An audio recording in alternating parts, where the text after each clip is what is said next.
Welcome, curious minds, to another deep dive. Today, we're taking a bite into something super common, maybe something you had for lunch even, Uh-huh. the sandwich. You might think, what's there to know?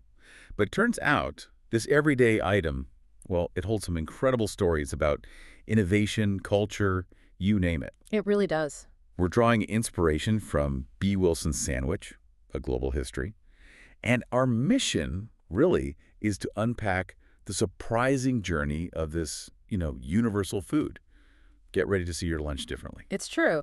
It's fascinating how this, simple concept stuff between bread has traveled through time and across cultures. It's become this huge symbol of convenience, adaptability. Versatility. Exactly. It tells us a surprising amount about, well, us. Okay, so let's start where most people probably think the story begins. John Montague, right? The fourth Earl of Sandwich. The gambling Earl, yes. The story goes, 18th century, deep in a card game, doesn't want to stop to eat. Asks for meat between two slices of bread, keeps his hands clean, keeps the game going, and bam, the sandwich is named. Great story. It is a great story, and it absolutely popularized the name. It captures that convenience factor perfectly. But it's not the whole story. Not even close. I mean, the idea of wrapping food in bread, that's ancient. Think about Jewish Hillel sandwiches during Passover, that's meat between flatbreads. Oh, interesting. Okay. Or even in the Mediterranean, you had things like pain ripieno, basically bread stuffed with cheese, meats, vegetables, portable meals. So the Earl didn't invent it. He just sort of branded it. Precisely. He gave it the catchy name that stuck. But these early forms show that basic premise, making a meal portable by putting it in bread. It's a really old idea. So why did it take off so dramatically in 18th century England then, with the Earl's name attached? Well, it hit this sweet spot, this intersection of practicality and social change. First, convenience for leisure, like the Earl's gambling or, public outings. Right. But then, crucially, the Industrial Revolution ramps up. Suddenly, you have factory workers needing quick, cheap, easy-to-eat meals during long shifts. Ah, so it becomes worker fuel. Exactly. It becomes this quintessential working meal, portable, filling, efficient. It perfectly suited the demands of that era. Necessity, really. Okay, so it starts practical, almost humble, then explodes. It spreads across the world and transforms from just simple fare into like a culinary art form. That's the amazing part. How did different cultures grab onto this basic idea and make it completely their own? That's what I find fascinating. It's an incredible journey. Let's take the Vietnamese banh mi. Just fantastic. Love a good banh mi. Right. It's this perfect storm of history and flavor. You've got the French colonial influence, the baguette, crisp and light. Yeah, the bread is key. Totally. But then inside, it's pure Vietnam. Pickled daikon and carrots, cilantro, chili, often pork or pate, maybe tofu. It tells the story of French presence and Vietnamese adaptation. It's history in your hand. Wow. History in your hand. I like that. Yeah. Okay, what else? What about, say, the Cuban sandwich, another icon? The Cubano, yes. Originating with Cuban workers in Florida, places like Tampa and Miami. Again, it's built for purpose. Cuban bread, ham, roasted pork, Swiss cheese, pickles, mustard. Simple ingredients, but... But that press. Exactly. It's pressed on a plancha until the outside is incredibly crispy and the cheese inside is melted and gooey. It's hearty, it's satisfying, speaks volumes about its working-class roots. Such a contrast to, say, something French. Totally different vibe. Jump over to France, and you get the croque monsieur. Ah, yes. The elegant one. Elegant is the word. It's grilled ham and cheese, sure, but elevated. Often Gruyere or a mental cheese. A creamy bechamel sauce. Oh, the bechamel. Makes all the difference. Then it's broiled till it's golden and bubbly, and the croque madame, of course, adds that fried egg on top. So French, taking simple things and making them luxurious. It perfectly illustrates that French flair. So you see whether it's the banh mi, the Cubano, the croque monsieur, each one isn't just food. It's like a little narrative. A story of culture, history, ingredients. Exactly. Cultural exchange, local tastes, historical events, they're all packed in there. Incredible how adaptable it is. Which brings us to now. Our world is, fast, global, health-obsessed. Here's where it gets really interesting for me. How has the humble sandwich kept up? How's it been reinvented? Well, it's fascinating. The sandwich today reflects so much about our modern values. One huge trend is this focus on quality and artisanal ingredients. Right, like fancy delis and bakeries. Precisely. It's not just about taste anymore. People want fresh, high-quality, locally sourced stuff. Organic, free range. Yeah. There's an ethical dimension now. It elevates the whole experience. Makes sense. And flavors, are we mixing things up more? Oh, absolutely. Global flavors and fusion, that's massive. Chefs are getting really creative, blending influences in ways you wouldn't expect. Think like Korean BBQ fillings with kimchi slaw on maybe ciabatta. Wow, okay. Or Mediterranean wraps with falafel and tzatziki. It's a culinary adventure between slices of bread, really. And health must be a big driver, too. Huge. That's another key trend. Health and dietary adaptation. Gluten-free breads are everywhere now. Vegan fillings are getting incredibly sophisticated. Low-carb options, wraps instead of bread. Yeah, the superfood integration, too, right? Avocado, kale. Definitely. Packing in nutritional value. And alongside that, presentation.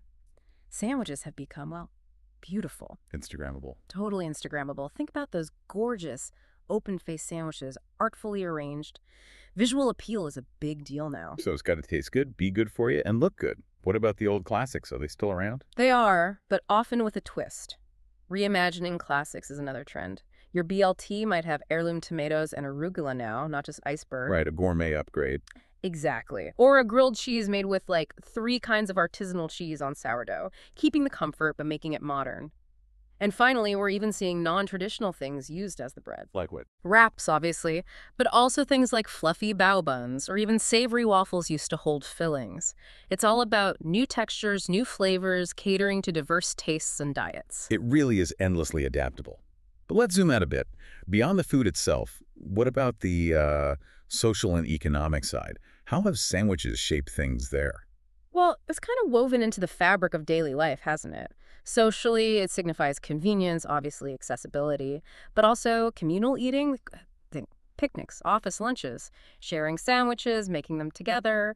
It builds community. That's a nice thought. And economically? Big impact. The rise of sandwich chains, Subway, Panera, countless local delis has created this huge economic sector, Right. jobs, entrepreneurial opportunities. It's a massive global business. You don't often think of it that way. Right, and culturally, it just perfectly captures the need for efficiency in our fast-paced world.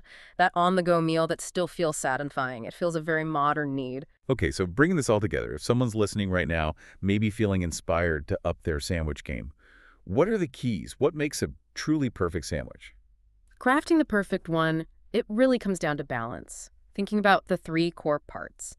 Bread, fillings, condiments. Let's start with bread. Bread is your foundation. You got to choose the right type for the job. You know, a crusty baguette holds up to wet fillings. Soft brioche is great for richness. Sourdough adds tang. Mm-hmm. And a crucial tip, toast it lightly, even just a little. It adds texture and, more importantly, creates a barrier so it doesn't get soggy. Ah, the anti-sog barrier. Crucial. I hate soggy bread. Everyone does. Okay, next. Fillings. This is the heart. You want a mix of flavors, sweet, savory, spicy, umami, and textures. Think crunchy, creamy, chewy, tender. So variety in every bite. Exactly. And layer thoughtfully. Put crisp lettuce next to something soft like avocado, maybe. It makes each bite interesting. And condiments. More than just mayo and mustard. Oh, way beyond. Explore things like pesto, sriracha, different aiolis, chutneys. Find flavors that complement the fillings. And spread them evenly, edge to edge, so you get flavor in every bite. Okay, balance, texture, flavor. And how you put it together matters too, right? The assembly. Absolutely. Technique is key for structure. A really good tip. Spread your condiment on both slices of bread. Double barrier against the dreaded sogginess. Double barrier. And layer wisely. Put sturdier things like sliced meat or cheese on the bottom. It provides stability, helps hold everything together so it doesn't collapse when you pick it up. It's like edible architecture. Kind of. A lot of thought can go into making it great, even if it seems simple. It's fascinating how it keeps changing. What's next? What does the future hold for the sandwich? The future looks pretty exciting, actually. Sustainability is going to be huge. More focus on local, organic ingredients, less processed stuff, and a big rise in plant-based fillings. Things like jackfruit barbecue, sophisticated seitan, maybe even lab-grown meat eventually. Wow. Okay. Greener sandwiches. Definitely. And greener packaging, too. Moving away from single-use plastics towards biodegradable, compostable options, that's a big push. Good. What about flavors? More fusion. For sure. Globalization isn't slowing down. Expect even more blending of culinary traditions, more unexpected fusion sandwiches. And personalization will get bigger too. Like build your own. Exactly. More build your own options, more ways to customize everything to your exact taste and dietary needs. Think personalized nutrition apps suggesting sandwich combos. Interesting. And technology. Yeah, tech will play a role. We might see more automated sandwich making machines, smart kiosks in cities for super quick, customized hygienic orders, efficiency taken to the next level. So the sandwich journey continues. From simple bread and filling to high-tech, sustainable, personalized meals. It really is a canvas for creativity, isn't it? Totally. So for everyone listening, don't be afraid to experiment. Try new breads, weird fillings, make your own signature creation. We'd actually love to hear what your perfect sandwich is. Yeah, absolutely. What a journey we've taken. From, like you said, ancient flatbreads in the Earl's gambling den to street food across the globe, and now into this future of customized, maybe even robot-made sandwiches. It's quite the arc, and I think, the enduring appeal of the sandwich really speaks volumes about human ingenuity, our fundamental need for food that's adaptable, satisfying, convenient, but also rich with culture and story. So maybe the next time you pick up a sandwich, just, take a second. Consider how this incredibly simple thing actually tells a massive, complex story about history, culture, innovation, and where we might be headed next. It's a quiet chronicle, isn't it? A quiet chronicle. I love that. A perfect thought to end on.